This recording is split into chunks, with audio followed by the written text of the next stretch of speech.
ഉന്നത വിദ്യാഭ്യാസ രംഗത്തെ പ്രശ്നങ്ങൾ പഠിക്കാൻ ചാൻസലേഴ്സ് കൗൺസിൽ രൂപീകരിക്കാൻ തീരുമാനം. ഓരോ 3 മാസം കൂടുമ്പോഴും VC-മാർ ചാൻസലർക്ക് റിപ്പോർട്ട് നൽകണം.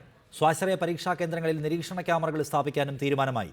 സംസ്ഥാനത്തെ സർവകലാശാലകളിലെ പ്രശ്നം ചർച്ച ചെയ്യാൻ ഗവർണർ വിളിച്ചു ചേർത്ത യോഗത്തിലാണ് തീരുമാനങ്ങൾ. സർവകലാശാലകളുടെ ദൈനംദിന പ്രവർത്തനങ്ങളിൽ ചാൻസലർ എന്ന നിലയിൽ വലിയ തോതിൽ ഇടപെടൽ നടത്താനാണ് ഗവർണർ പി സദാശിവത്തിന്റെ തീരുമാനം. ഉന്നത വിദ്യാഭ്യാസം മെച്ചപ്പെടുത്തുന്നതിനും സർവകലാശാലകളിൽ പ്രശ്നങ്ങൾ പരിഹരിക്കുന്നതിനുമായി ചാൻസലേഴ്സ് കൗൺസിൽ രൂപീകരിക്കും. വിദ്യാഭ്യാസ മന്ത്രിയും ഉന്നത വിദ്യാഭ്യാസ സെക്രട്ടറി, ഗവർണർ സെക്രട്ടറി, വൈസ് ചാൻസലർമാർ എന്നിവരുൾപ്പെട്ടതായിരിക്കും സമിതി. സർവകലാശാലകളുടെ പ്രവർത്തനം സംബന്ധിച്ച് 3 മാസത്തിലൊരിക്കൽ VC-മാർ ചാൻസലർക്ക് റിപ്പോർട്ട് സമർപ്പിക്കണം. പ്രവർത്തനങ്ങൾ വിലയിരുത്തി അവാർഡ് നൽകുന്നതിനും യോഗത്തിൽ തീരുമാനമായി. This council, Chancellor's Council, may be convened as frequently as necessary so that it will serve as an effective forum for exchange of ideas and afford a coordination mechanism for resolution of issues.